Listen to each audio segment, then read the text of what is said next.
Bueno, muy buenas tardes. Es un placer darles la bienvenida a la Casa América, la institución que desde hace 35 años promueve las relaciones en todos los ámbitos político, económico, académico y sobre todo cultural entre España, la Comunidad Iberoamericana, entre Europa y las Américas. Hoy, en el marco de nuestro ciclo América Vota, nos reunimos para reflexionar sobre un momento decisivo en la historia democrática de Bolivia, las elecciones generales cuya segunda vuelta presidencial se celebrarán el próximo 19 de octubre. Tras una primera vuelta marcada por la sorpresa del candidato Rodrigo Paz Pereira y el candidato a vicepresidente Edman Lara, dupla que quedó primera, y el avance del expresidente Tuto Quiroga, Bolivia se encamina hacia un balotaje que en cualquier caso marca el final, de momento, de 20 años de ciclo bolivariano, de Evo Morales hasta 2019 y posteriormente del actual presidente Luis Arce.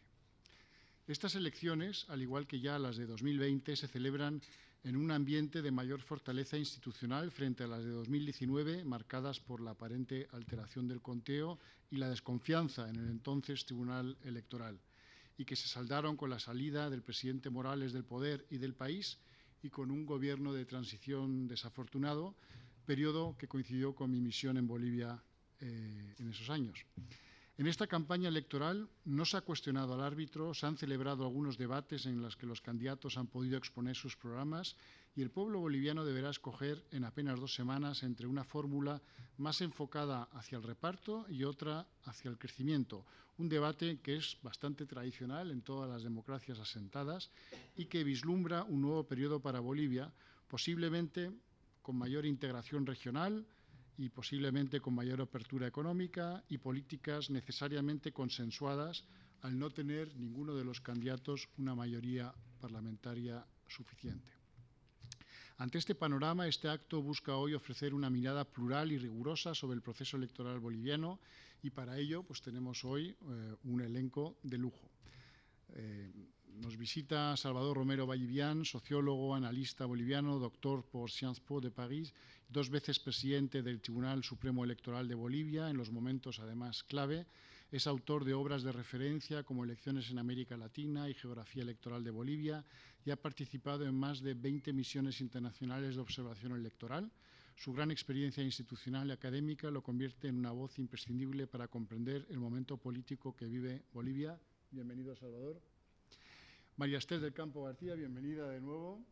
Tu casa, catedrática de Ciencia Política en la Universidad Complutense de Madrid, decana de la Facultad de Ciencias Políticas y Sociología y vocal de la Junta Electoral Central. Como especialista también en política latinoamericana, ha dedicado su carrera académica al estudio de la gobernanza, la participación ciudadana y los sistemas democráticos en América Latina. Y la moderación, de nuevo, a cargo de Laura Vilamor, de La Sexta, que nos acompaña una vez más en este ejercicio. Muchísimas gracias a los tres. Desde Casa América celebramos este encuentro como una oportunidad para fortalecer el conocimiento, el debate y el compromiso con los valores democráticos que compartimos y espero que este espacio contribuya a comprender mejor los desafíos que enfrenta Bolivia y su impacto en el escenario iberoamericano. Bienvenidos a Casa de América.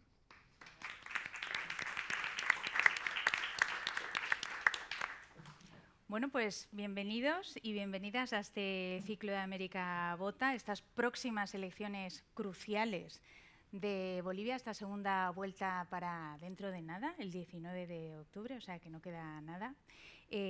Bueno, quería hacer también una presentación muy breve, aunque ya los han presentado, pero tenemos aquí a mi izquierda a Salvador Romero Vallivian, doctor en Ciencias Políticas, investigador, expresidente de ese Tribunal Supremo Electoral de Bolivia, que él me decía por teléfono, esta institución no existe en España, pero a lo que se dedica es a organizar esos procesos electorales, o sea que él tiene mucho conocimiento sobre esta cuestión y además lo has hecho en 2 ocasiones también muy importantes, me decías, ese periodo 2004-2008 y 2020-2021. Y tenemos aquí a mi derecha, esto parece un combate, a Esther del Campo, catedrática de Ciencia Política. También cuando la llamé estabas en Bolivia, o sea que acabas de llegar. Sí, hace unos días. El viernes, sí. O sea que has estado en el terreno hace apenas unos días. Si os parece, voy a comenzar con Salvador. para que nos explique un poco cuáles son los resultados de esta primera vuelta y también me contabas por teléfono la gran cantidad el porcentaje tan amplio que hubo de votos nulos, ¿no? Ese 20% y que también responde a ese llamamiento que hizo en su momento Evo Morales sobre esta cuestión y el peso que todavía tiene, ¿no? Para que nos cuentes un poco bueno, cómo fueron esta primera vuelta.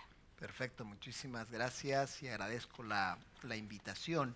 Cuando pensamos en la elección boliviana de 2025, creo que es importante considerar los 20 años previos. En ese periodo, el voto por el movimiento al socialismo, por el MAS, tuvo en promedio en las elecciones presidenciales 57%. Y el dato llamativo de la elección de 2025 es que la organización cae a 3%. Y hay que tratar de explicar ese primer resultado y también sus límites.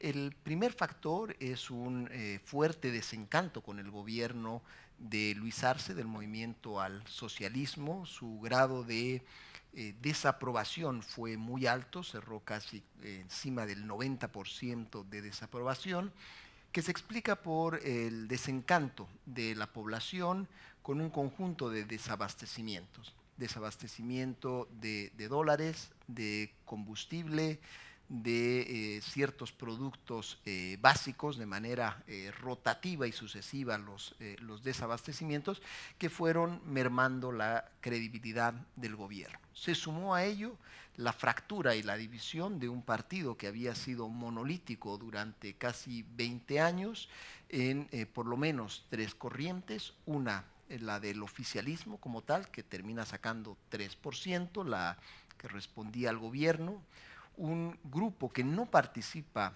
en la elección, pero que responde al llamamiento de Evo Morales por el voto nulo, que bordea el 20%, una tercera corriente con Andrónico Rodríguez, delfín presumido durante varios años de Evo Morales, que termina compitiendo por cuenta propia, con aproximadamente 8-9%. Pero el dato central es el desmoronamiento de un proyecto político que fue dominante durante 2 décadas en Bolivia y que había llegado al poder en 2005.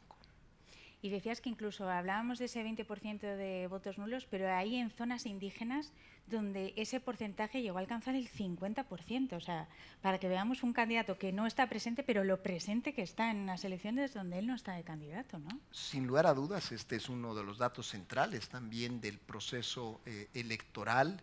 Evo Morales estuvo presente de manera indirecta en la papeleta electoral al hacer un llamamiento al voto nulo. Y ese voto nulo que bordea el 20%, que es una cifra histórica en Bolivia, marca un récord. Normalmente los votos nulos oscilaban entre 2 a 3%, esa es la línea histórica del voto nulo. Llega a bordear el 20%, pero distribuido de una manera muy desigual en el territorio, con municipios donde el voto nulo supera no solamente el 50%, llega al 60%, al 70%, al 80% en los bastiones más sólidos del movimiento al socialismo, en particular en aquellas regiones rurales y con una alta composición demográfica indígena. Ahí encontramos estos resultados. Encontramos también resultados de votos nulos altos en zonas urbano-periféricas, pero por supuesto no en estos niveles. Y ahí se concentra, sin lugar a dudas, el sector más afín, más proclive al expresidente Evo Morales, que responde a su pedido de voto nulo, que fue, hay que señalarlo también, una campaña muy corta, decidida muy pocas semanas antes de la elección, con pocos medios, lo que demuestra la lealtad de esa base electoral al escoger el voto nulo en esa elección. Desde luego es sorprendente. Esther, cuéntanos tú cuál es la situación de los partidos políticos, este viraje que hemos visto a la derecha, donde los dos candidatos, sorprendentemente, bueno, no sé si es una sorpresa para ti, pero que los dos candidatos sean de la derecha después de esa hegemonía de 2 décadas en la izquierda. Bueno, a ver, yo quería comenzar un poco planteando la crisis del sistema de partidos tal y como lo conocíamos en los años 80 y en los años 90. Es decir, los partidos tradicionales prácticamente desaparecieron de la escena política. Bolivia, junto a otros países latinoamericanos, siempre fue un sistema multipartidista. Y esto es algo que parece que se está reproduciendo de alguna manera en el nuevo escenario político. La hegemonía del MAS fue algo, diríamos, sorprendente, ¿no? Porque efectivamente, lo decía muy bien Salvador, en todo el periodo de victoria de Evo Morales, prácticamente en esos 14 años yo creo que fueron, el MAS consiguió la mayoría absoluta en la primera vuelta, con lo cual estábamos hablando de un sistema hegemónico de partidos. Y los partidos de la oposición prácticamente habían desaparecido. El MNR estaba completamente desaparecido, el MIR había desaparecido, habían surgido unos partidos populistas en la década de los 90, Manfred había encabezado uno de ellos, pero realmente estaban desaparecidos también. Y por lo tanto realmente era el movimiento al socialismo el único partido que estaba compitiendo. La oposición estaba absolutamente fragmentada, no tenían un programa, diríamos, ideológico cohesionado, no tenían tampoco claramente un liderazgo claro, porque existía muchísima heterogeneidad y diversidad al interior de la oposición. Es decir, que realmente nos encontramos con una disolución, como si fuera un azucarillo, ¿no?, del sistema de partidos. Lo sorprendente de estas elecciones es que de repente, efectivamente creo que, yo le decía a Laura y lo he apuntado, porque el otro día cuando hablamos por teléfono le dije, a ver, yo creo que hay que hablar de cuándo comenzó a joderse esto, ¿de acuerdo? Que es un poco, creo que hay que hablar de eso, en el sentido de que realmente la victoria, que dos candidatos hayan pasado a esta segunda vuelta le deben mucho a la bronca entre Evo Morales y Luis Arce. Creo que ahí hay una, diríamos, hay que entender realmente que es el propio MAS el que de alguna manera se ha descompuesto, ¿no?, por ese liderazgo tan personalista. El MAS nunca fue un partido como nosotros conocíamos a los viejos partidos políticos. Nosotros hablábamos de que era un partido satélite, es decir, tenías una estructura muy personalizada en torno al presidente Evo Morales y luego tenías un núcleo de organizaciones sociales que de alguna manera, de acuerdo, fluctuaban y circulaban en torno al partido. Es decir, el mismo MAS lleva el IPSP, que es el instrumento político, ¿de acuerdo? Y por lo tanto, en el fondo, el MAS era un instrumento, no era un partido tradicional. Ahora, ¿qué es lo que sucede? Bueno, pues realmente sucede que hay una serie de problemas, entre otras cosas, por el interés de Evo Morales de continuar y de cambiar a una reelección indefinida. Eso no lo permite la Constitución, ahí se gesta una serie de enfrentamientos permanentes y claramente nos encontramos con un MAS muy dividido. ¿Qué pasa con las organizaciones sociales? Porque claro, uno puede pensar, hablabais de la segunda fuerza política, la suma de los votos nulos y de los votos en blanco. Si nosotros sumamos todo eso, quedan segundos después de la dupla Paz-Lara.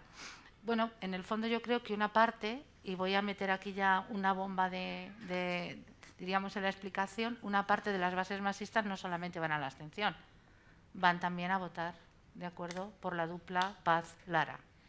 Clarísimamente, si no, no se puede entender cómo podemos pasar de una intención de voto en las encuestas preelectorales en torno a un 6 y pico, 7%, y de repente se dispara, ¿de acuerdo?, a un 32%. O sea, hay que entender eso, creo que tiene que ver con ese tipo bueno, ahí hay varias explicaciones, quiero decir, desencanto con respecto al partido tradicional al que venían votando. Por otra parte, una posición, yo diría, popular. Yo creo que ahí Rodrigo Paz ha entendido bien el sentido de lo popular, ¿de acuerdo? Y creo que está presente en esas bases sociales. Y luego el segundo de la dupla, que tiene, por lo menos en primera instancia, un fuerte llamado, ¿de acuerdo?, también de lucha contra la corrupción, de mano dura, autoridad, que creo que a los sectores populares les puede llamar la atención. Esto significa, y voy a intentar rematar la pregunta, que estamos ante una recomposición del sistema de partidos en Bolivia. Yo no lo creo. Ha dicho Salvador muy bien que efectivamente, diríamos, la candidatura ortodoxa del MAS consigue un 3%. Esto es muy importante porque mantiene el registro electoral. Es decir, es la única manera de mantener el registro. Quiero recordar a todos que Felipe Quispe, en las elecciones del 2005, fue el candidato más votado y no pudo ser elegido porque su partido, ¿de acuerdo?, no consiguió el 3% mínimo para mantener el registro. Es decir, que en el fondo creo que el MAS no está muerto, tampoco estaba de parranda, ¿de acuerdo?, que es un poco el refrán español. Es decir, el MAS está, de alguna manera, vivo, latente en esos, diríamos, organizaciones sociales populares. Pero Esther, retomando un poco cuando me decías, con perdón, ¿cuándo empezó a joderse esto? Si tuvieras que decir una circunstancia, un momento preciso, ¿cuál fue? A ver, yo creo que fue las anteriores elecciones presidenciales, cuando realmente, de acuerdo, Morales tiene que ceder el paso a Luis Arce. Y yo creo que ahí es cuando se descompone todo. Y además se ve ya un fraccionamiento muy fuerte dentro del propio partido, bueno, del movimiento, vamos a decirlo así, porque hablar de partido es difícil. Yo creo que ahí se advierte ya una división, ¿no? Una secesión al interior del partido. Ahora, claro, eso no va solo. La gestión pésima, lo decía Salvador, es decir, la gestión de estos últimos años ha sido pésima. Yo efectivamente venía de Bolivia el viernes, a mí me contaban algo, es decir, no hay un corralito formal, pero de hecho la economía hay un corralito. Tú no puedes, no sé si son $100, $102 los que puedes sacar del banco o puedes utilizar. Bueno, eso es un corralito. Una inflación del 25%, el último dato de septiembre de este 2025, ¿de acuerdo? Es decir, recuerdo que en el camino a Viru, al aeropuerto, tú veías una fila de camiones en las gasolineras de kilómetros. Y eso que ahora ya solamente eran camiones. Es decir, que no tenías, de acuerdo, automóviles o carros individuales. Entonces, lo que quiero decir con esto es que la gestión efectivamente ha sido una gestión mala. Los casos de corrupción, que también han manchado a la familia del presidente Arce. Es decir, todo sumado efectivamente en un clima de descontento social muy fuerte, creo que ayudarían a entender cuál es la situación que ha llevado, de acuerdo, a este resultado. Ahora bien, y anticipo algo para provocaros, no tengo claro cuál es el resultado. Es decir, yo pensaba, porque uno hace cuentas, que en el fondo la aritmética a veces no está en la mente del votante cuando va a depositar su voto. Si nosotros sumamos, por ejemplo, Doria Medina, Unidad Nacional, ha depositado, ¿de acuerdo?, su confianza en Rodrigo. Pero es que eso no es así, no es un trasvase inmediato. Es decir, el 19,69% de la dupla Medina-Lupo no va a llegar seguramente, o Doria Medina-Lupo no llegará del todo, ¿de acuerdo? Y por el contrario, puede ser, y yo creo que ahí ha habido una estrategia, que también comentaba el otro día con Laura, que una estrategia, de acuerdo, de, bueno, pues de mentiras, ensuciar una guerra sucia muy fuerte, ¿no?, en esta precampaña. Yo no sé si ustedes tuvieron oportunidad, supongo que los bolivianos sí, porque estaban conectados. El debate de los vicepresidentes, ¿de acuerdo? A ver, creo que todo eso está de alguna manera dinamitando y vamos a ver si efectivamente esas bases populares que podríamos sumar, ¿no?, a la dupla Paz-Lara se consolidan. Sí, te parece, vamos a retomar toda esa parte de también guerra sucia, ¿no?, de que ya has dejado caer. Hablabas de esa inflación tan elevada, un 25%. Leía yo, filas de hasta 5 kilómetros para conseguir diésel, agricultores que pierden las cosechas por la falta de combustible. O sea, que es una situación social también en ebullición. En esta situación, Salvador, ¿cómo se perfila esta segunda vuelta? ¿Qué temas de campaña están sobre la mesa? Creo que hay un tema central, ha habido a lo largo de la campaña en la primera vuelta y permanece en la segunda, y es efectivamente cómo encarar la crisis económica. Luego hay, por supuesto, la disputa entre los candidatos, han habido muchas acusaciones y contraacusaciones entre ellos, pero el tema central es cómo abordar una crisis económica cuyas manifestaciones son serias. Y existe además una conciencia en el país de que la solución de estos problemas no va a ser sencilla, no va a ser fácil y no va a ser además sin costo. Ahora bien, se van perfilando, aunque los candidatos no terminan de ser completamente explícitos, pero el electorado va poniéndole a cada una de las dos fórmulas que han llegado a la segunda vuelta intenciones de cómo abordarían la crisis económica. Como reitero, no lo dicen de una manera absolutamente clara y explícita, pero el electorado va asociando a la candidatura de Quiroga con una respuesta que sería mucho más franca, mucho más decidida, en tiempos más cortos, es decir, una terapia de shock más intensa para resolver lo antes posible y además probablemente con mecanismos de mayor liberalización de la economía.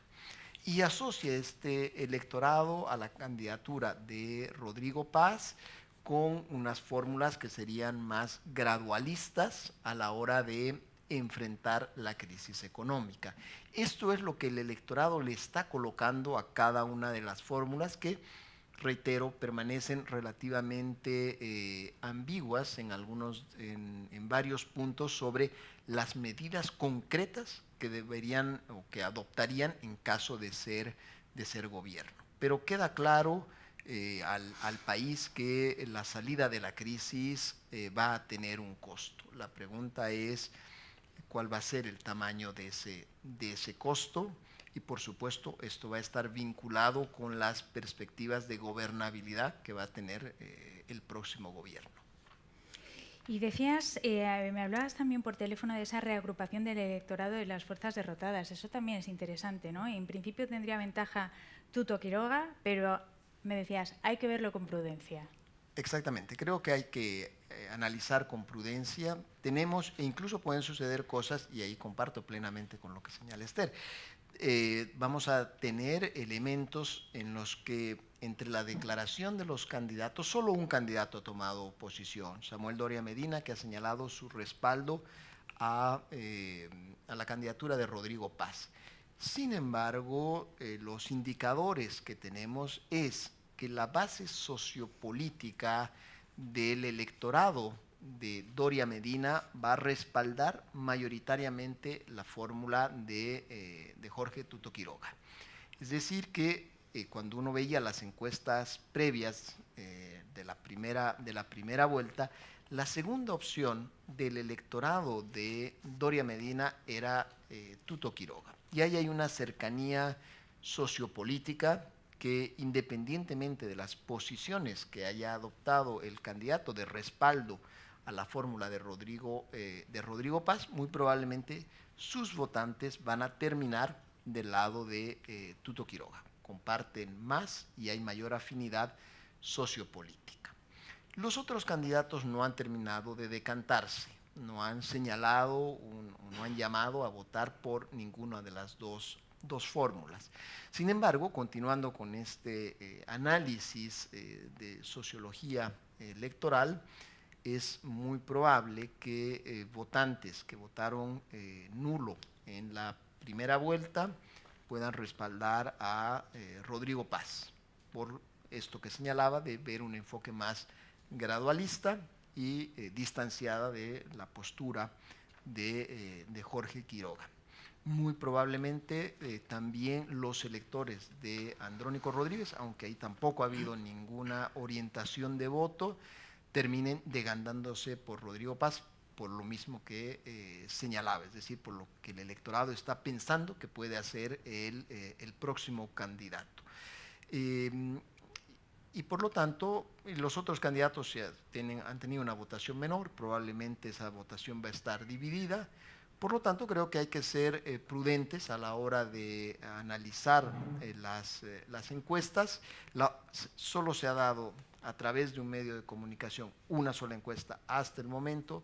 Le da una ventaja a Jorge Quiroga, una ventaja relativamente holgada, pero creo que hay que ser muy prudentes cuando uno ve sociológicamente el perfil del electorado que no ha tenido un representante en la segunda vuelta. Es que esto que dices es muy importante, ¿no? Ese voto nulo que parece que no corresponde a nadie, pero si ese porcentaje tan grande de voto nulo acaba decantándose por Rodrigo Paz, entonces a lo mejor no está tan escrito el resultado. Claro, es decir, pero tienen que ir a votar, es decir, y no tienen que hacer voto nulo. Quiero decir con esto que eso es una decisión, porque la otra opción que puede tener Evo Morales y el más, diríamos, más tradicional es que se pudra. No sé si me explico, dejar que la situación se descomponga, porque luego, yo le comentaba a Laura, hay un problema de gobernabilidad muy importante. Es decir, está muy bien que elijamos presidente, pero ahora vamos al legislativo. Yo te decía, ¿qué pasa en el legislativo? Bueno, pues en el legislativo de una Cámara de 130 diputados, el Partido Demócrata Cristiano tiene 49, es decir, el 32%. Entonces, realmente no tiene mayoría tampoco.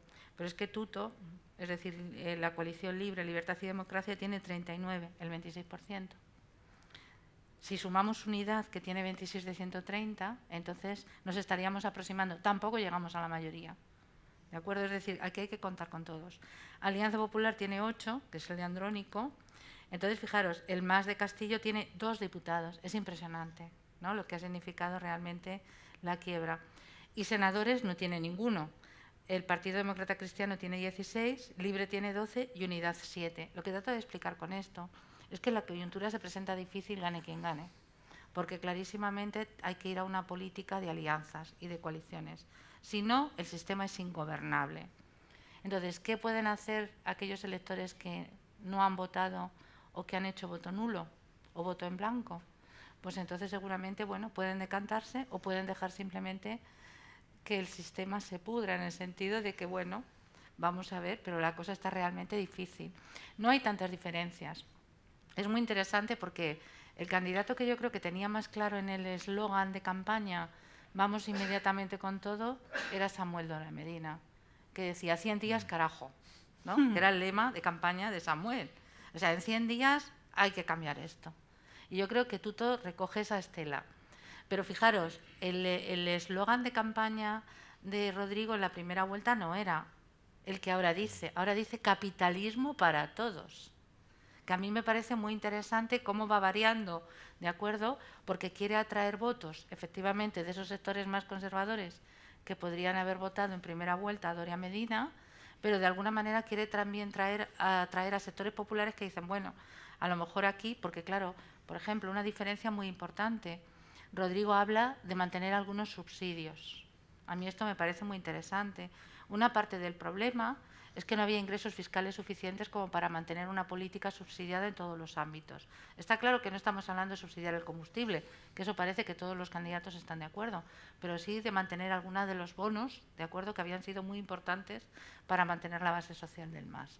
Entonces, a mí me parece, a ver, ojalá supiéramos. Yo ya no me atrevo a predecir nada. No quiero quebrar la buena reputación de Casa de América haciendo predicciones, ¿de acuerdo? Porque cada vez que predigo... Pero es que está realmente difícil. ¿Qué he palpado? He palpado efectivamente que Tuto, pero claro, está en Santa Cruz. Es que luego la base territorial de los dos es muy distinta. Si os dais cuenta, Tuto gana en Santa Cruz y en el Beni, fundamentalmente son los dos departamentos, ¿de acuerdo? Mientras que Rodrigo va más a los departamentos andinos, ¿no? Samuel solo gana en uno. Está claro que seguimos en esa división Oriente-Occidente y yo creo que eso también se ve un poco en la base territorial del voto. No sé muy bien, o sea, creo que nadie podría explicarlo. Yo sí creo efectivamente que Tuto ofrece a determinados sectores más garantías y efectivamente la política que plantea Rodrigo es mucho más gradualista. También tengo que deciros que en mi modestísima opinión, y que no me mate nadie, ninguno de los dos tiene conformado equipos. Y yo esto lo estaba comentando con gente que ha estado hablando con los dos candidatos. Porque, bueno, hay muchas cosas que hay que hacer. No solamente hay que intentar, de acuerdo, primero un préstamo para conseguir más dólares para poder, de acuerdo, hacer frente a la crisis que tiene Bolivia. No solamente tenemos que intentar reducir la inflación, no solamente tenemos, es decir, que modificar esa política de subsidios, sino que luego hay muchas otras cosas que hay que hacer efectivamente, que tienen que ver, por ejemplo, una reforma de la estructura administrativa del Estado. Yo creo que eso hay que hacerlo y ninguno sabe por dónde tocar eso. Lo digo es decir, Rodrigo no se lo esperaba, clarísimamente creo que el candidato no esperaba obtener esos resultados. Tuto, por supuesto, yo creo que lo había planificado más, es decir, que había ahí un pensamiento más elaborado en el medio plazo, porque de hecho él se lanza a la candidatura cuando se estaban todavía negociando, de acuerdo, las candidaturas dentro de la unidad opositora. Entonces, bueno, vamos a ver. Y comparto que sí, que creo que Tuto en este momento lleva, bueno, lo dicen las encuestas, pero Rodrigo realmente se ha demostrado, ¿no?, diríamos, como un candidato que sorprende, en el sentido de que consigue después movilizar a sectores que están desmovilizados, ¿no? Vamos, que no nos estáis dando pistas de quién va a ganar. Es que no lo sabemos. Ojalá lo supiéramos porque apostaríamos, ¿no? Pero es muy difícil, muy difícil. ¿Y qué pasa con el contexto social? Porque también he leído, aquí hay unos datos que son muy significativos. La pobreza se redujo más de 20 puntos en las últimas 2 décadas, pero ahora mismo 1 de cada 3 bolivianos vive en la pobreza. 1 de cada 3. Estos datos, esto lo he sacado del periódico El País. ¿Se está imponiendo la supervivencia a la ideología? Porque ver después de esa hegemonía de 20 años de la izquierda, claro, quizás desde la perspectiva española nos sorprende, porque aquí hay claramente marcados dos partidos políticos, más que 2 partidos, quizás 2 tendencias. Y sin embargo ha habido como un cambio en la sociedad. ¿Qué es lo que está pidiendo en Bolivia? Salvador. Claramente hay un pedido y hay una ambición de cambio. Es decir, se ha sancionado electoralmente al gobierno del MAS, al gobierno de Luis Arce, hay un pedido de cambio. La pregunta es hacia dónde debe ir ese cambio. Y más que un voto de supervivencia, tenemos un voto que tiene elementos de identidad muy fuertes. Cuando vemos el mapa de la elección boliviana de 2025, en realidad encontramos una muy vieja geografía electoral boliviana.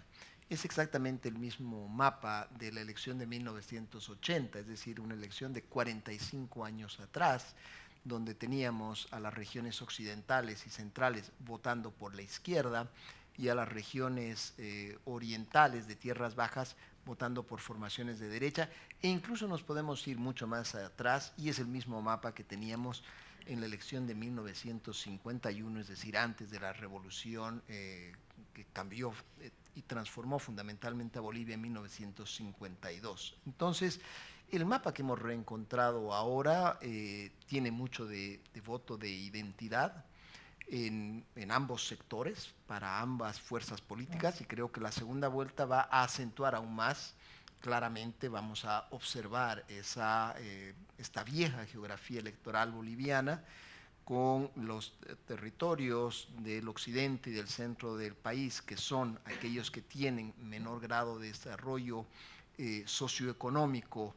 Muy probablemente ya se inclinaron en la primera vuelta por Rodrigo Paz y probablemente ese voto se va a acentuar y se va a reforzar, en tanto que Jorge Quiroga puede aspirar a reunir todo el voto de tierras bajas, ya lo tuvo, fue fundamental para su ingreso a la segunda vuelta, pero tiene todavía margen muy importante para continuar creciendo en ese espacio. Por lo tanto, creo que tenemos un voto de identidad que sigue siendo muy, muy importante en Bolivia y que nos ayuda a explicar estos resultados incluso más allá de la coyuntura y que terminan explicando el comportamiento del electorado, las razones por las cuales se terminaron decantando, en particular en los sectores vinculados al MAS. Acá creo que es importante hacer una diferenciación.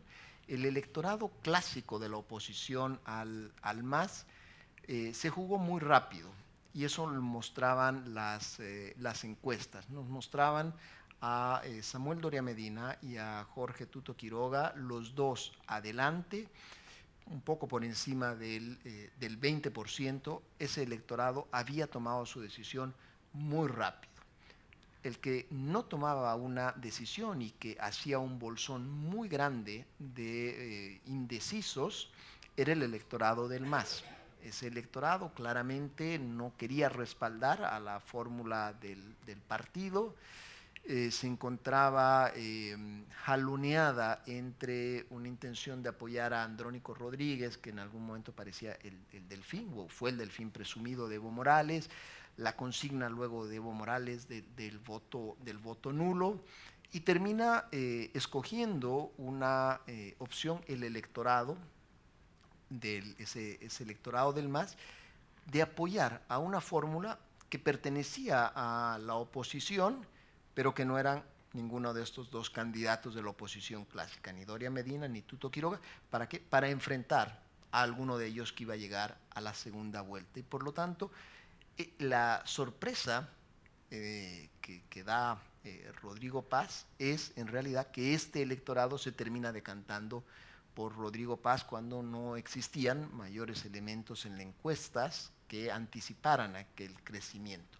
Pero lo que sí tenían, y creo que las encuestas no se equivocaron, es que ahí había un tercio del electorado que tenía además un perfil muy claro, no estaba distribuido al azar, ese tercio del electorado que decía no sé por quién voy a votar, que correspondía al antiguo electorado del MAS, que estuvo buscando hasta el final, hasta días antes de la jornada electoral u horas antes de la jornada electoral, a quién respaldar o qué hacer con su voto. Y terminó entregando el voto a Rodrigo Paz, que efectivamente se encontró con una victoria que no estaba ciertamente en sus planes. Y esto lo podemos poner en evidencia, y con esto cierro, cuando uno ve las listas parlamentarias del partido de Rodrigo Paz. Tienen muchas lagunas. ¿Y por qué le era difícil llenar los cupos? Porque efectivamente para poder llenar muchos de los cupos que termina ganando, uno necesita, digamos, tener gente que cree en el proyecto, que acepta ser inscrito como candidato, y de pronto se encuentra ganando en lugares en los que no pensaba ganar, donde no tenía estructura, no tenía simpatizantes, no tenía candidatos, y sin embargo termina recibiendo un voto que se moviliza a favor de él, casi en independencia de las estrategias proselitistas que pudo tener. O sea, ojo con Rodrigo Paz, que es una sorpresa constante. Bueno, voy a deciros un secreto. Fue estudiante mío. ¿Ah, sí? Sí. Él hizo, lo digo porque he tenido de estudiantes tanto a Rodrigo como a Jaimiño, o Jaime, de acuerdo, a los dos. Jaime vino a hacer un doctorado en Gobierno y Administración Pública en la Fundación Ortega Marañón, en este momento antes Ortega Gasset. No terminó la tesis, pero hizo los cursos de doctorado. Y Rodrigo vino un año a cursar una maestría, un máster en Relaciones Internacionales. Yo no advertía en Rodrigo, diríamos, ese interés por la política. Yo creo que se desarrolló más tarde, por lo menos en ese momento. Mientras que Jaime, por el contrario, me parecía que era una persona que sí que tenía algún tipo de aspiración, y al final los papeles se cambiaron, ¿no? A ver, yo creo que, y yo le he ido siguiendo también en las redes durante toda la campaña, yo creo que él efectivamente ha hecho una campaña muy cercana, diríamos, a la tierra. Fijaros, hay una cosa muy interesante, la campaña boliviana tiene un componente también en TikTok brutal. Es decir, además no es el típico TikTok, sino que se habla de un TikTok programático, ¿no? Es decir, los candidatos, pero especialmente Rodrigo, de acuerdo con un TikTok donde efectivamente te da dando píldoras un poco de cuáles son un poco las medidas, ¿no?, que se van a tomar. Entonces, ¿por qué comento esto? Porque me da la impresión de que además de lo que estaba comentando Salvador, también puede haber un perfil generacional distinto.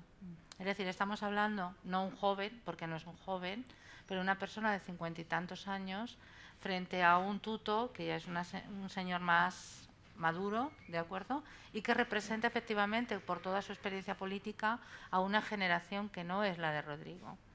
Ahora bien, ¿existe esa diferencia intergeneracional en el votante boliviano? No la ha habido con anterioridad. Ojo que puede haberla ahora, ¿de acuerdo? Quiero recalcar que esto, por ejemplo, tampoco lo vimos venir en el caso de Bukele, y sucedió. O sea, que además de recuperar votos, por ejemplo, de sectores masistas que pueden embarcarse en esa aventura porque mejor vale algo que a lo mejor no es en esencia lo que yo me identifica, pero con el que me puedo sentir más y mejor representado, podemos tener generaciones de jóvenes que seguramente, ¿no?, tienen una visión más rupturista y que quieren, ¿no?, una modificación de la situación. Voy a retomar algo que planteabas antes, que es el tema de la situación. O sea, yo voy a ser también un poco Es decir, creo que el MAS ha hecho cosas positivas en estos 20 años. Y creo que hay que pensar que, por ejemplo, el desarrollo de esos bonos, de acuerdo, para una parte de los sectores populares fueron muy importantes. Creo que el reconocimiento de la dignidad de las personas fue muy importante. El tema de intentar que la política boliviana dejara de ser racista, ¿de acuerdo? Que fuera más inclusiva, incluyente. Creo que todo eso, es decir, al final ahí ha quedado algo que ojalá perdure, ¿de acuerdo? Gane quien gane en este sistema. Dicho lo cual, claro, las decisiones políticas y económicas no fueron las más acertadas. La informalidad, que podía haber desaparecido, fijaros que ha empeorado significativamente. Ahora mismo tenemos un 80% de empleo informal. O sea, es una barbaridad. Incluso en algunas estadísticas de la OIT hablan de un 85% de empleo informal. La renta per cápita ha dejado de crecer. Tenemos un país de renta per cápita media, pero que esperaríamos, ¿no?, un crecimiento, no se ha producido. Tenemos muchísima desigualdad social, efectivamente. Tenemos muchísimas clases medias que subieron, recordáis, cuando se produjo el crecimiento económico, esa década de crecimiento económico, y han vuelto a bajar porque eran extremadamente vulnerables. Entonces, yo creo que tenemos ahí un problema y hay que ver efectivamente, es decir, comparto con Salvador que los que iban a votar por Doria Medina o por Tuto en la primera vuelta, por decirlo así, estaban claros. Ahora, ¿y esos sectores medios vulnerables, por qué van a votar? ¿Y esos sectores medios vulnerables del alto, por qué van a votar? ¿Y por qué van a votar los sectores populares que están prácticamente, de acuerdo, en una situación de pobreza? Vamos a ver si son capaces de movilizarlos, porque, ojo, pasa como en España. Aquí el problema es la movilización. ¿Hasta qué punto puedes movilizar o no puedes movilizar a un electorado? Es decir, si solamente votan los mismos que votaron en primera vuelta, pues seguramente podemos decir que Tuto tiene muchas expectativas de ganar las elecciones. Pero si son capaces de movilizar a una parte de esos votos nulos o votos de acuerdo en blanco, pues seguramente Rodrigo tiene muchas posibilidades de votar, o sea, de ganar las elecciones, ¿no? O sea, ¿Pero Esther era buen estudiante o no era buen estudiante? Pues mira, voy a decir otra barbaridad y espero que esto no tenga consecuencias sobre... Yo creo que era regular porque no lo recuerdo. O sea, no recuerdo su expediente académico. ¿Qué queréis que os diga? Es la pura verdad. O sea, era tímido. Era tímido. O sea, es un tarijeño, pero así con una cierta retranca. A mí me hacía gracia porque creo que la cultura política boliviana es muy particular. ¿De acuerdo? Cuando digo muy particular, sobre todo en la andina, no en las tierras bajas, ¿no? Son más serios, prudentes, sospechan un poco, ¿no? Es verdad, tantos siglos de, diríamos, de control, ¿no? Pues hace que sean personas serias. Entonces yo creo que Rodrigo era serio, un hombre serio. Pero bueno, volviendo un poco a lo que estábamos diciendo, fijaros, es decir, siempre hay una manera de revertir. Yo estoy pensando, tuvimos una crisis, si recordáis, la crisis de hidrocarburos del 2010, con la subida de los precios de hidrocarburos, que voltearon los resultados de las elecciones municipales. Es decir, que creo que efectivamente la situación económica hace que a lo mejor una parte de ese electorado, de acuerdo, más urbano, termine votando por el Tuto. Pero bueno, no lo sé. Hay una cosa también muy importante, que normalmente cuando nosotros hablamos del voto, del comportamiento electoral, bueno, hablaba antes Salvador, quiero reconocerle, para mí es un orgullo estar compartiendo hoy con Salvador, porque él hablaba en el fondo, cuando estaba hablando de elecciones anteriores, estaba hablando de su atlas de geografía electoral, que todo aquel, de acuerdo, que se ha especializado en Bolivia y que ha trabajado sobre elecciones conoce, ¿no? Y que es como una especie de enciclopedia de lo que han sido las elecciones en ese país. Pero bueno, volviendo un poco a esa percepción, creo que en el fondo gane quien gane, y vamos a pensar que en nuestro horizonte, ¿no?, puede haber un voto más económico, que lo estábamos diciendo, puede haber un voto más ideológico, pero también puede haber un voto muy emocional, ¿no? Entonces, quizás ese voto emocional para mí lo puede mover más Rodrigo que Tuto. Es mi forma de verlo. Pero vuelvo a decir, sin ningún tipo de expectativa, porque creo que ahora mismo las cosas están muy empatadas. Y también es cierto, y creo que se ha demostrado en las primeras encuestas, que el voto de Tuto, diríamos, hacia Tuto es más transparente. Es decir, a nadie le incomoda decir que va a votar por Tuto Quiroga. Sin embargo, hay mucho más voto oculto en el caso de Rodrigo Paz y de Lara. Entonces, bueno, también ahí el voto oculto no sabemos por dónde se va a decantar. Se ha quedado otra vez abierta. Abierta la posibilidad. Salvador, y el gobierno, sea cual sea el que salga, el próximo gobierno, se enfrenta a medidas que decías, bueno, algunas pueden ser medidas fáciles de tomar, pero otras decisiones van a ser complicadas, impopulares, ¿no? Hablabas, bueno, pues medidas correctivas que van a ser más difíciles, como quitar las subvenciones. Sí, creo que acá hay que diferenciar dos planos. Uno, el de los economistas en el papel, que se puede tener muy claras las soluciones. Desde un punto de vista económico, probablemente las rutas son muy claras, muy sencillas y muy evidentes sobre cómo resolver los temas desde el punto de vista económico en el papel. El tema es que estas medidas deben ser implementadas por un gobierno, y es ahí donde ese salto de lo que puede señalar los economistas a la implementación por parte de un gobierno es un tema extremadamente complicado, incluso con una población consciente de que el proceso no va a ser sencillo, el proceso de ajuste económico. Vale la pena aquí recordar dos elementos. El primero es que por ejemplo, con el tema de la subvención a los hidrocarburos, Evo Morales, en el momento de mayor hegemonía y de mayor poder, intentó suprimir la subvención. Y duró 24 horas la medida cuando vio la movilización que se estaba organizando. Entonces, el gobierno, que ha sido probablemente el gobierno de mayor poder de la historia democrática de Bolivia, no pudo sostener la supresión de la subvención a los hidrocarburos más allá de 24 o 48 horas frente a la movilización de su propia base. Podemos ver también, saliendo del caso boliviano, las dificultades que hoy está teniendo Daniel Noboa en Ecuador con una medida parecida de recorte de las subvenciones.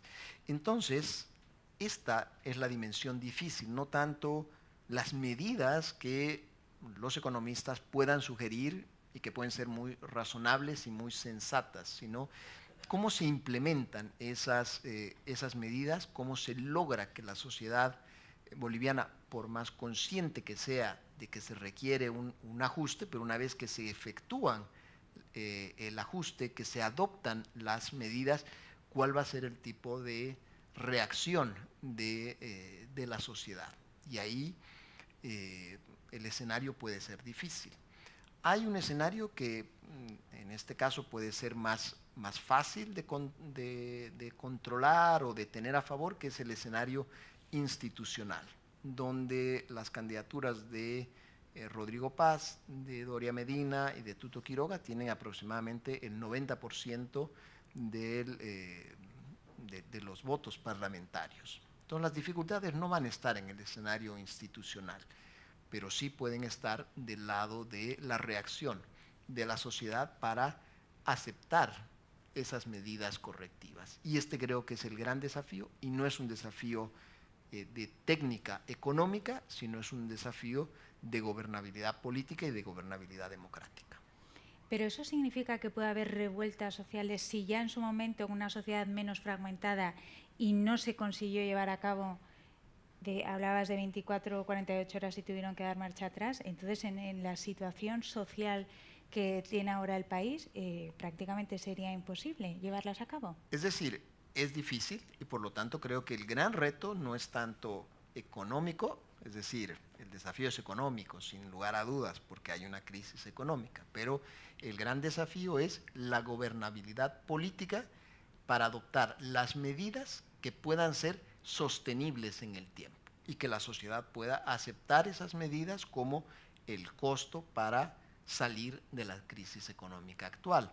Hay que recordar que el gobierno de Luis Arce no adoptó ningún tipo de medida a lo largo de todo el proceso, aunque estábamos en situación de crisis. No hubo ningún intento de hacer ninguna corrección. Esto le va a quedar al próximo gobierno, y el desafío, reitero, no es tanto de medidas económicas, cuáles pueden ser, sino cómo lograr aplicarlas en el terreno político, en la cancha política y en la cancha social. Cómo hacer que la sociedad acepte ese costo sin colocar en vilo la estabilidad del gobierno, la estabilidad del país y la misma proyección de esas medidas económicas en el tiempo. Ese creo que es el gran reto. Y Esther, tú que acabas de volver de Bolivia, ¿qué es la percepción que has tenido tú? ¿Está dispuesta la sociedad boliviana ahora a aceptar esa...? A ver, yo creo que nadie se engaña, que no hay una solución inmediata. Yo en las conversaciones todo el mundo te decía, bueno, esto va a ser cuestión de 1 o 2 años. O sea, no va a haber ninguna receta milagrosa que solvente la difícil situación económica en la que se encuentra el país. Es verdad que, claro, los dos candidatos, vamos a decirlo así, no tienen control sobre las organizaciones sociales. Y yo creo que ahí hay una dificultad. Cuando planteaba Salvador el tema del subsidio de los hidrocarburos, es lo que yo mencionaba antes de la crisis del año 2010. ¿Y qué es lo que pasó? Se tomaron las calles. Y cuando tú tomas las calles, efectivamente, bueno, tomas los edificios, prendes fuego a los edificios, cortas las rutas y cualquier cosa, pues al final tienes que pararlo todo y volver a dar marcha atrás. Entonces, a ver, creo, fijaros, y esto es muy interesante, que el que gane las elecciones va a tener que hacer luego toda una política de negociación con las organizaciones sociales, con los sindicatos de trabajadores, con la Confederación de Sindicatos, para intentar efectivamente armar un clima social que permita desarrollar reformas económicas y también acuerdos políticos. Porque yo no tengo tan claro que las 3 fuerzas políticas efectivamente pueden pertenecer a una misma familia ideológica, más o menos, pero no está tan claro que estén dispuestas a colaborar, porque cada uno tiene sus intereses particulares, sus incentivos, responde a territorios muy distintos y por lo tanto tienen también sus, diríamos, sus propias propuestas. Luego hay algunas cuestiones que efectivamente pues habrá que pensar. A mí me sorprende Tuto cuando dice que va a eliminar el Banco Central. Digo, yo creo que eso ya lo dijo Milei, ¿no? O me sorprende cuando, claro, hay algunas cuestiones que dices, bueno, a ver, creo que está muy bien en la retórica de la campaña, pero que lógicamente luego uno se da de bruces con la realidad y dice hay muchas cosas que no podemos hacer porque ni son razonables políticamente y seguramente me voy a encontrar con una oposición muy fuerte de lo que llamaríamos la estructura del régimen, ¿de acuerdo? Y luego hay otras que efectivamente van a tener una respuesta social brutal. En este sentido, lógicamente, los dos candidatos no juegan de la misma manera. Es decir, creo que el argumentario electoral y político de Rodrigo va más hacia esa reconstrucción de lo popular, ¿de acuerdo? El argumentario de Tuto yo creo que va más hacia un discurso de una reconstrucción económica y política, ¿no? De lo que fue el viejo modelo de transición. Entonces creo que son 2 modelos un poco distintos.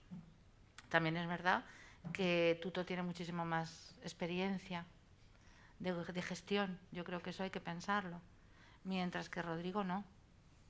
Entonces, bueno, aunque yo no creo que el electorado prime, es decir, que no tenga en la cabeza la idea de este gestiona mejor que el otro, no sé si el electorado está pensando en eso.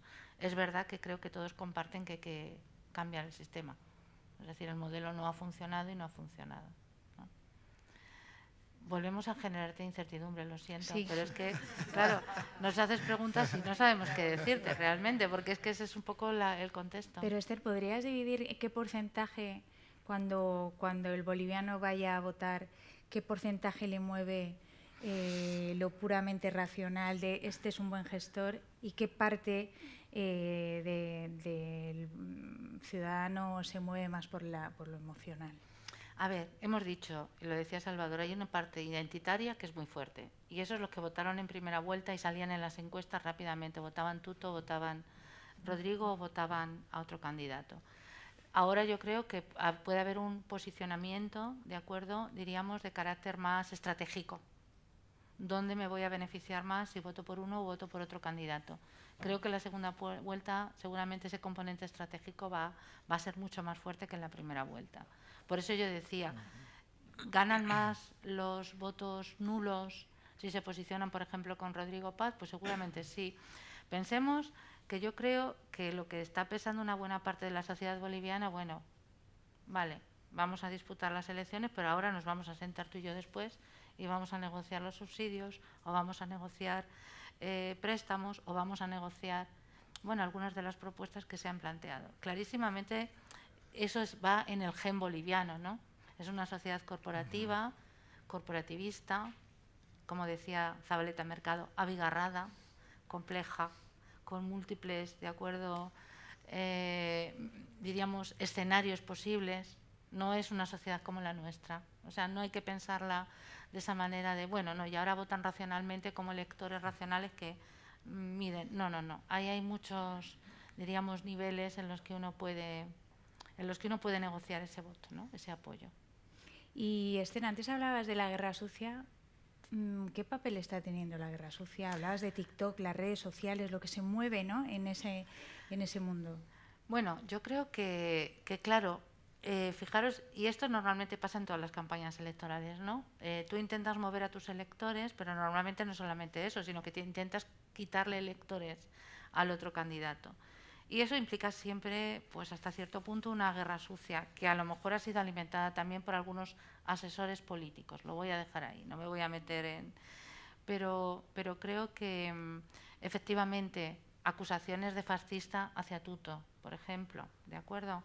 O acusaciones en la otra dirección, ¿no?, hacia Lara, por ejemplo, ¿de acuerdo? Es decir, creo que ha habido una guerra bastante sucia y bueno, lógicamente eso puede terminar afectando un poco pero también lo que está generando, y yo creo que esto es muy importante, porque antes lo decías, Laura, dice, en nuestra situación nosotros tenemos un escenario muy polarizado. Eso es lo que estabas intentando explicar. Y parecería que allí no, son dos candidatos de la derecha. Ojo, no son los mismos. También ahí hay polarización, aunque podamos ubicarlos en el mismo espectro ideológico. Están polarizados. Lo que hace la guerra sucia es polarizar más. ¿Por qué? Porque tú en ese proceso de polarización tienes que elegir por uno u otro candidato. Es decir, tú estás moviendo, ¿no?, intentas mover a aquellos indecisos y decirle, no, no, yo soy el que te representa a ti, soy yo. No te dejes engañar por este que dice tal cosa, no, no. Entonces, en el fondo, esa guerra sucia lo que está generando es una mayor polarización para intentar mover a un electorado que seguramente no es ese que en primera vuelta votó naturalmente por su candidato natural, que podía ser uno u otro. Si os parece, Salvador, cerramos contigo para luego poder dar paso a las preguntas de quien quiera preguntar.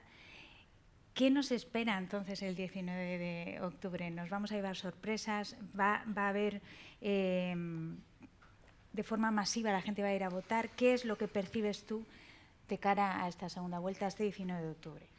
Creo que entre los pocos elementos de certeza es que vamos a tener una participación electoral muy elevada, muy sólida. Bolivia es, de hecho, y creo que es uno de los grandes capitales que tiene la democracia boliviana, no siempre valorada en su justa medida en el propio país, es su muy alto nivel de participación. La primera vuelta cerró con aproximadamente 86-87% de participación. Son niveles de participación que ya no se encuentran a nivel mundial. Bolivia figura, digamos, en la vanguardia mundial en términos de participación. Esta es una segunda vuelta inédita para Bolivia. Es la primera vez que estamos haciendo una segunda vuelta. No sabemos exactamente, por lo tanto no tenemos parámetros de comparación previos. Normalmente las segundas vueltas, nos indica la experiencia latinoamericana, hay una reducción de la participación. Es probable que suceda,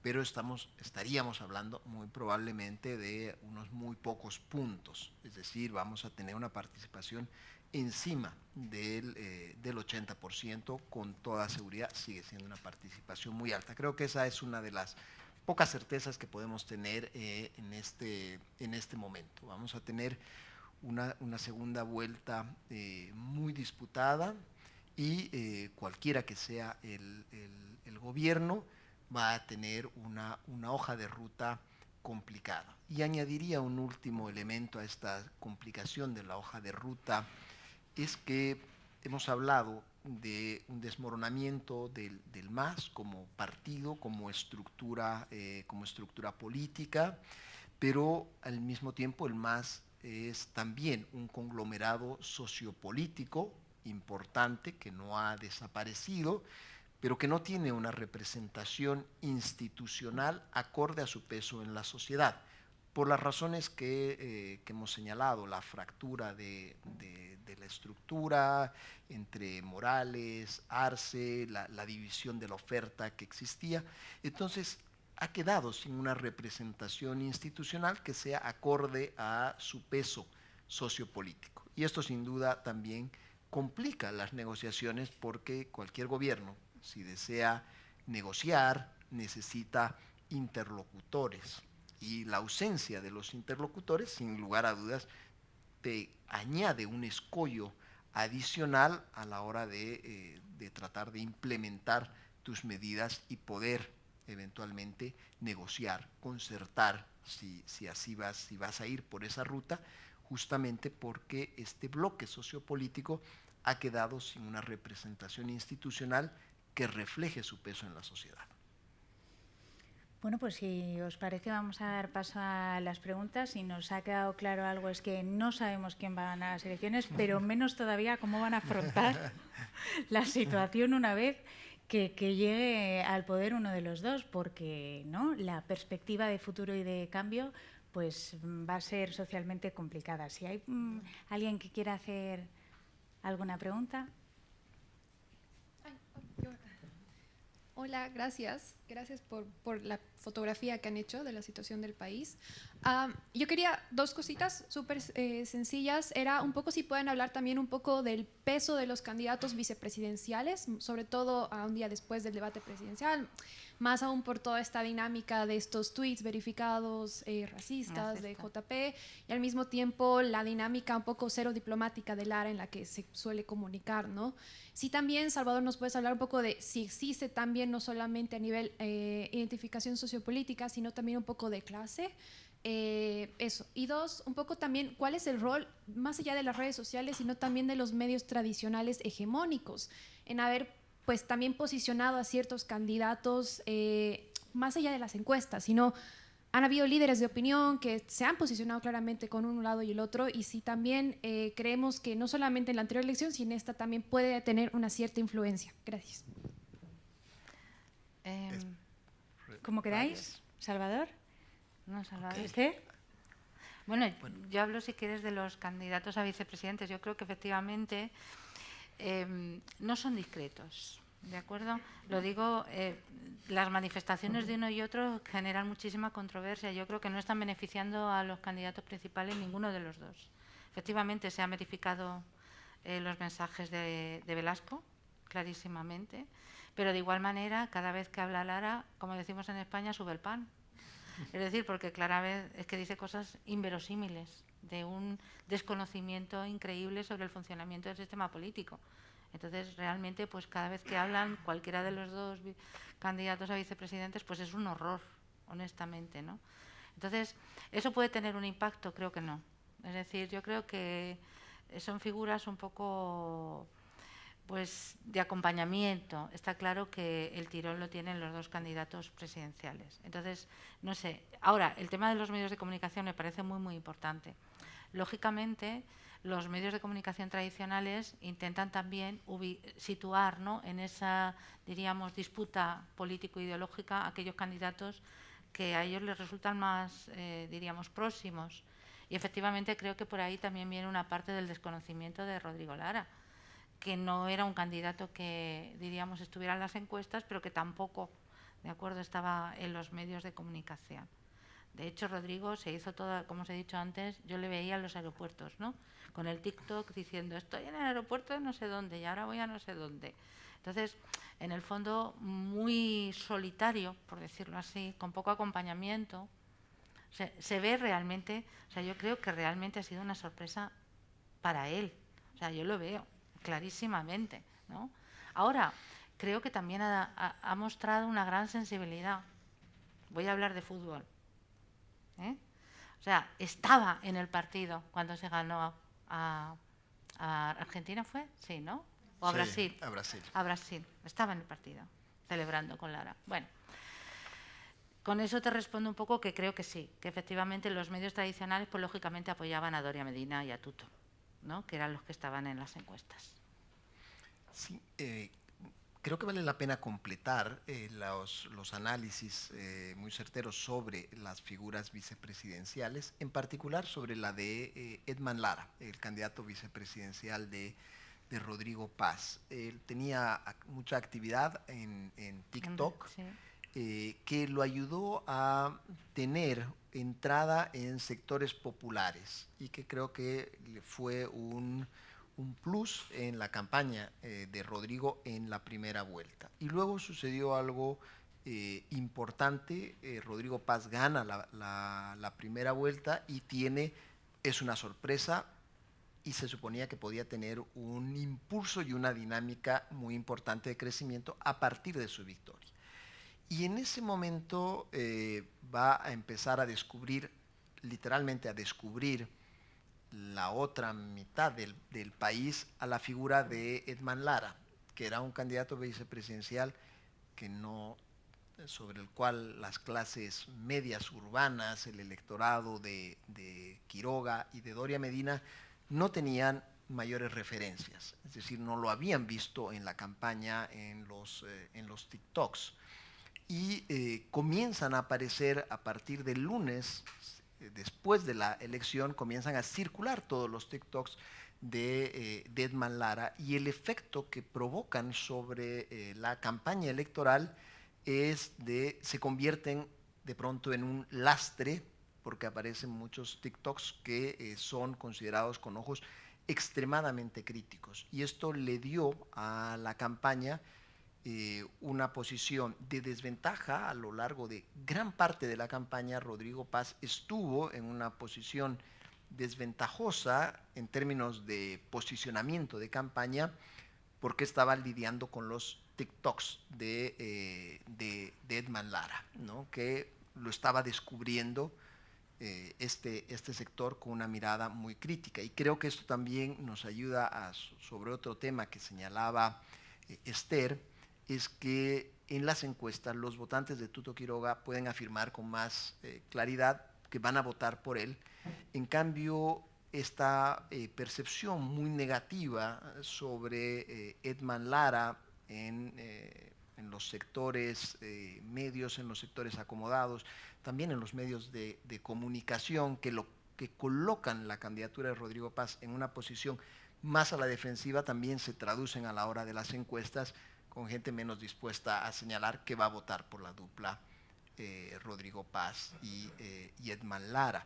Entonces, desde ese punto de vista, hemos tenido en 2025 una campaña electoral muy inédita, donde ha habido mucho foco puesto sobre los candidatos vicepresidenciales, que esto es algo evidentemente no ha sucedido así en ninguna de las elecciones anteriores. Hubo mucho énfasis, y también el candidato vicepresidencial de Tuto Quiroga terminó generándole también, sobre todo en el inicio de la campaña de la primera vuelta, fue un traspié para Tuto Quiroga en varios momentos. Luego mejora la situación en la segunda vuelta, vuelve a complicarse con estos tweets antiguos que salen a la luz, y hemos tenido esta situación realmente de características muy inéditas, con mucha atención puesta sobre los candidatos vicepresidenciales, sobre todo en esta segunda vuelta, pero incluso algo en la primera ronda, ¿no? Estamos ante un escenario muy singular desde ese punto de vista. Sí, por aquí. No sé si tenéis el micrófono a mano. Mi pregunta va para Salvador, a quien no veía hace muchísimos años y me da enorme gusto volver a ver. Has mencionado el desencantamiento o desencanto en general que ha producido el MAS, pero has de alguna manera responsabilizado de Desencanto fundamentalmente al actual presidente Arce. ¿Cuánto de responsabilidad en ese desencanto tiene el expresidente Evo Morales?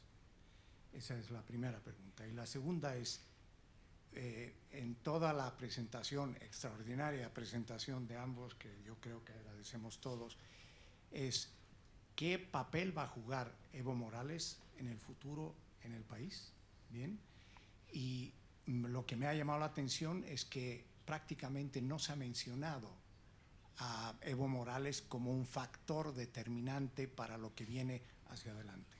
Va a ser un factor que va a ayudar a crear nuevas alianzas, porque a mí personalmente no me cabe duda de que en el futuro solamente se podrá gobernar el país a través de alianzas, porque tú has mencionado la situación inédita de que es la primera vez que vamos a tener segunda vuelta. En nuestra anterior constitución las cosas se arreglaban en el Congreso, porque si no había mayoría se decantaba la mayoría por el voto parlamentario. Eso no va a suceder ahora, pero de alguna manera la gobernabilidad va a tener que contar con alianzas que permitan tener mayorías, sea cual sea de los dos el presidente, y sobre todo si es Tuto Quiroga el que llega a la presidencia, va a requerir de mayorías parlamentarias. Con Samuel, sin Samuel, con Samuel no le basta, así que tendrá que hacer algo más para conquistar a los otros grupos parlamentarios.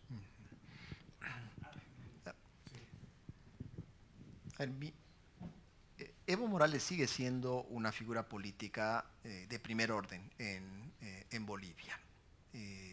Lo ha sido, lo es y lo seguirá siendo. Es la figura política más polarizadora del país. Creo que ha demostrado con esta presencia indirecta que tuvo en la papeleta a través del voto nulo, que tiene una capacidad de impacto y de ser escuchado por su base, en particular por la base rural e indígena muy significativa. Estamos hablando de casi el 20%.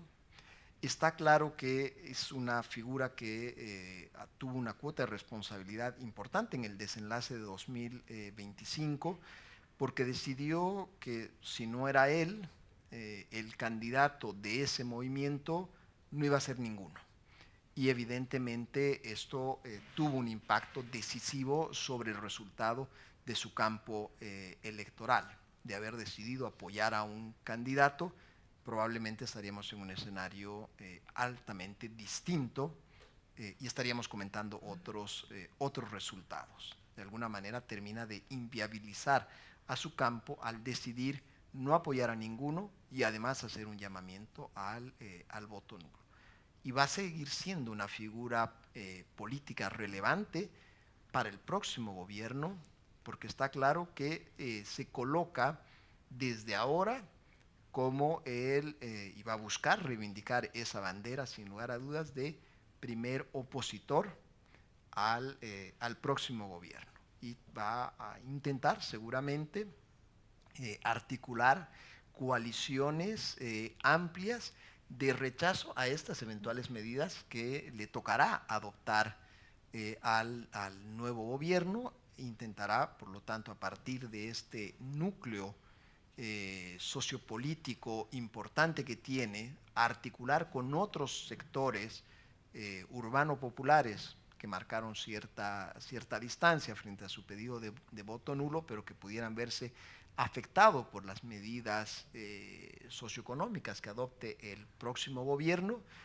y va a intentar, sin lugar a dudas, en ausencia de cualquier espacio institucional, pero desde la calle y la carretera, de ser un actor fundamental. Y por lo tanto creo que la figura de Evo Morales continúa siendo muy relevante y pesa mucho, y va a pesar todavía mucho en el escenario político boliviano. Sí, si os parece pero, ya la... ¿querías, Esther, añadir algo más? No, sigamos, que si no, que pregunte. Por aquí. Yo quería preguntarles qué piensa el ejército de todo esto que habéis expuesto esta tarde.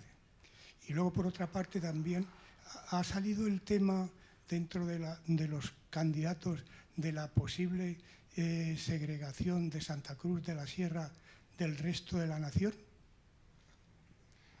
Muchas gracias. Si quieres contesto yo. A ver, yo creo que el ejército, y quiero recordar aquí ese golpe o intentona de golpe frustrado, ¿no?, que no sabemos muy bien qué es lo que estaba detrás del intento de Zúñiga, pero clarísimamente el ejército en el fondo va a establecer una negociación también con el gobierno que salga elegido, como ha venido sucediendo en muchos países de la región. Por lo tanto, creo que ahora no va a ser un actor determinante, o sea, no va a ser un actor de bloqueo. Sí es un actor estratégico, porque habrá que negociar, pero creo que no va a ser un actor de bloqueo. Con respecto a... ¿cuál era la segunda pregunta? Santa Cruz. Santa Cruz. No. De hecho, sorprendentemente, creo que en la candidatura de Rodrigo Paz se habla de un modelo más descentralizador que en la candidatura del Tuto. Entonces yo creo que por el contrario, creo que en el modelo de Paz sí se habla de un reparto 50-50, me parece, además, de recursos fiscales entre el Estado y los departamentos, ¿de acuerdo? Pero yo creo que si gana Tuto no hay realmente un modelo de autonomía plena. Hombre, lógicamente, durante estos últimos años hemos asistido a un proceso de recentralización muy fuerte por parte del MAS y, lógicamente, iremos de nuevo, pero claro, no es la mejor situación económica. Eso va a condicionar mucho el tema del reparto de recursos fiscales desde el centro, ¿no?, hacia los departamentos. No sé si con eso le contesto. Tampoco lo sabemos. Vamos, estamos... Sí, la última pregunta, sí. Muchas gracias por la presentación. Mi pregunta va para Esther. Se mencionó el voto emocional que afectó mucho y la sorpresa de Rodrigo Paz. ¿Tú crees que la historia de Rodrigo Paz, ser hijo de Jaime Paz Zamora, que era de la izquierda, y Tuto Quiroga, vicepresidente de Banzer y presidente del ADN de derecha, ¿tú crees que eso ha afectado el voto?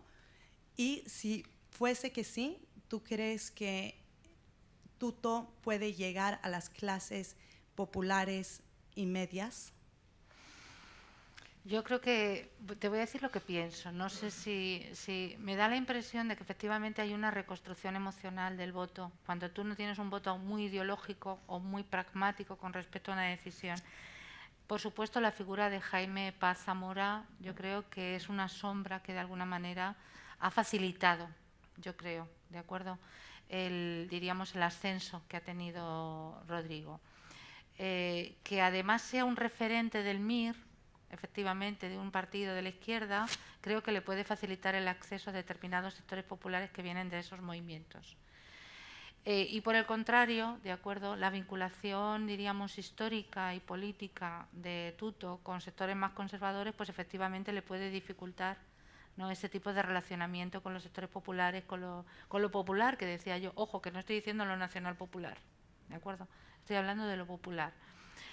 Ahora bien, de igual manera creo que la clase media, ¿de acuerdo?, sobre todo la clase media tradicional, urbana, ¿de acuerdo?, con estudios, con ciertos recursos económicos, le cuesta mucho esa identificación con el proyecto de Rodrigo y, por el contrario, se siente mucho más cómoda con el proyecto de Quiroga, ¿no? Entonces ahí son las dos Bolivias, es decir, una Bolivia urbana, ¿de acuerdo?, más desarrollada, una Bolivia más rural, más indígena, más popular, más andina, ¿no?, menos desarrollada, que en el fondo está buscando un reconocimiento dentro de ese sector popular.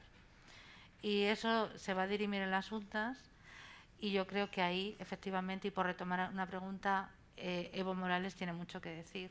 Es decir, va a dar un paso y va de alguna manera a condicionar en la elección del 19, no parece haberlo hecho.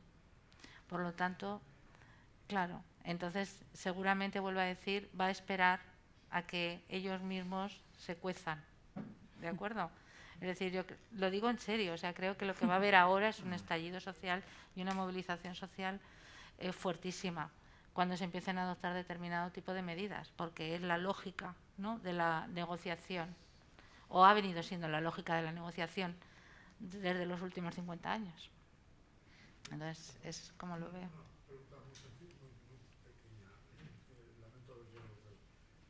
Usted ustedes dos, ambos, ven la posibilidad de que Evo Morales deje de ser un caudillo revolucionario y se convierta el MAS en un partido con todas las consecuencias para todo el sistema.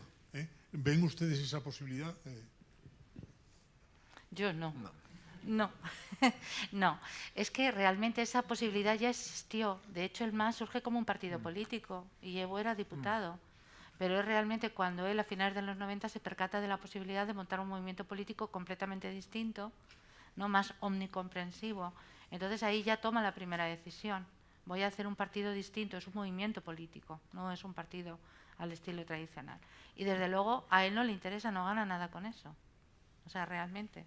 O sea, por lo tanto, yo creo que aquí lo que en el fondo es la capacidad de condicionar, de vetar, ¿de acuerdo?, que lo sigue manteniendo ese poder, de vetar el proyecto que resulte ganador el próximo 19 de octubre. Es muy duro decirlo así, pero es cierto. Es decir, se va a mantener con esa posibilidad de veto, ¿de acuerdo?, y eso efectivamente va a condicionar mucho el éxito o el fracaso del que gane. Así es. Y le añadiría un elemento, y es que Evo Morales no ha resignado la ambición, el deseo de volver a figurar en la papeleta electoral, que es la razón por la cual en 2025 termina no apoyando a ningún candidato de su propio campo, ni siquiera a quienes habían sido extremadamente leales y fieles a su liderazgo y que esperaban poder ser beneficiados con su respaldo. El objetivo de Evo Morales, uno de los objetivos fundamentales y que van a pesar sobre la política boliviana, es el deseo de Evo Morales de volver a estar en la papeleta electoral. Y esto exige y supone una nueva revisión del posicionamiento del Tribunal Constitucional en Bolivia. Vale la pena recordar que en un lapso extremadamente corto, en 10 años, el Tribunal Constitucional boliviano ha adoptado 3 decisiones sobre la reelección presidencial. Autorizó la reelección presidencial en 2014, forzando el texto constitucional, pasando por encima de la disposición transitoria aprobada en la Constitución de 2009. En 2017 da luz verde a la reelección presidencial indefinida, es decir, que uno podía ganar y volver a presentarse, y volver a presentarse, y volver a presentarse, acomodada al gobierno de Evo Morales, le permitió, por lo tanto, ser candidato en 2019, y adopta y vira completamente de posición el 2023, prohibiendo la candidatura presidencial de Evo Morales y prohibiéndola además de una manera indefinida, señalando que le ha ocupado en 2 oportunidades la presidencia de la República. Y uno de los objetivos políticos de Evo Morales es poder estar nuevamente compitiendo por la presidencia, y esto exige, digamos, desde su perspectiva, que el Tribunal Constitucional adopte nuevamente otra posición sobre la figura de la reelección presidencial. Y por lo tanto, a la par de las movilizaciones sociopolíticas que puedan haber, sociopolíticas y económicas alrededor de las medidas económicas, uno de los objetivos que también van a estar es la posibilidad de un cambio en las posiciones, en las posturas del Tribunal Constitucional, que lo autoricen nuevamente a competir. Creo que este es uno de los elementos que también ayudan a explicar por qué Evo Morales continuará siendo una figura política importante o muy importante en el país. Bueno, pues aquí lo dejamos. Muchísimas gracias por vuestra asistencia.